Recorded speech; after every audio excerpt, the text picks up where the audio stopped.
Welcome to CrashMagic.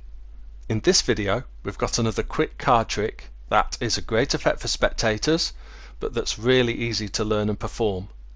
So I'll start with a performance to give an impression of how this trick might look to a spectator, and then there'll be a tutorial straight after. Different makes of cards can have different weights, but an average pack of 52 playing cards normally weighs around 90 grams. So that means each playing card weighs around 1.7 grams. Now that's not a lot, but if you get a pack of cards, and you can try this, you can feel the weight difference between more or less cards if you hold them in your hands, and that is exactly what I'm going to attempt to do now.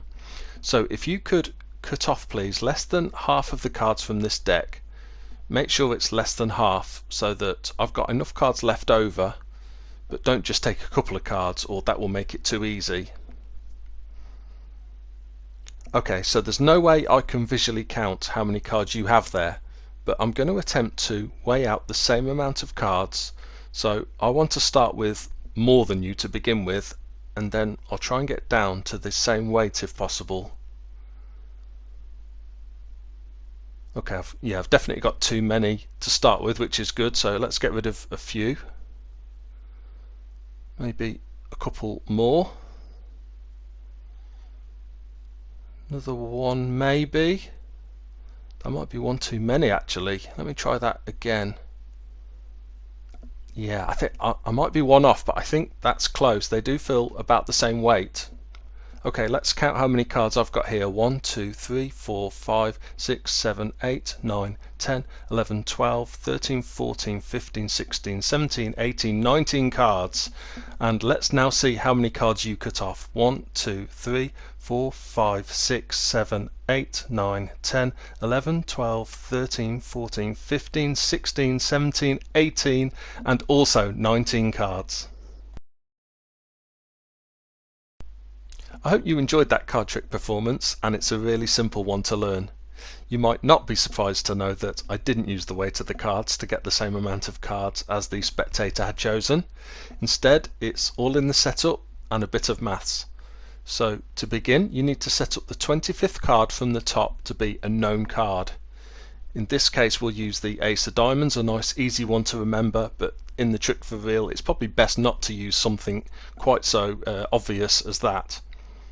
You could have a spectator shuffle the cards, then spread the cards and spot the 25th card, but that's not as easy to do, so we will just set it up in the 25th position, our key card ace of diamonds, 25th position, 24 cards on top. You then ask your spectator to cut less than half of the pack, and it's really important they cut less than 25 cards, but if you think they may have cut more, you can get them to replace them and cut off less. You do have a valid excuse you can use, of course, in that you need to have at least as many cards left as they've cut. Also, it's not as interesting if they only cut 1 or 2 cards, because although the trick would work, you'd just be able to visually count them. So once they've cut off their packets of cards, what you need to do is then count off and reverse the order of 25 cards.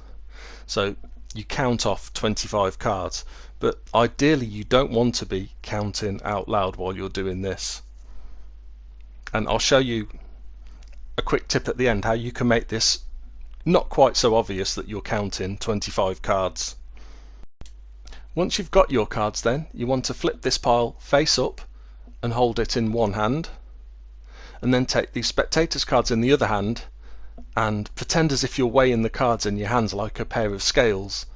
You then remark how the face up pile feels heavy, and you start pushing cards off the pile from the top onto the table, and what you're doing is you're looking for your key card, the card that was in position 25, and once you get to it you push this card off onto the table too, and you'll then be left with an equal number of cards in each hand. So let's just check that.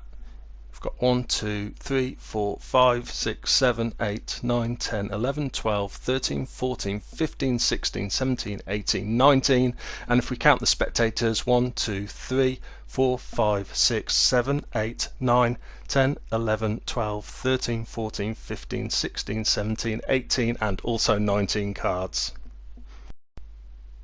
As I mentioned before then, one final tip for when you need to count off and reverse those 25 cards. You can make it look slightly more casual by having a rough idea of how many cards the spectator cut off at the start. So let's say, for example, the spectator cut off maybe a quarter or more cards, and you're certain that they've got more than, say, 10 cards. That means you know that you only need to count off and reverse, say for example 15 cards, to safely know that you're past your 25th card. So that means you can then just casually throw down the final 10 cards in a more haphazard way, and the trick will still work. That then is the end of this video, and I hope you have fun with this one. Thank you for watching it, and if you liked it, please like and subscribe. If you've got any comments, leave them below, and see you soon.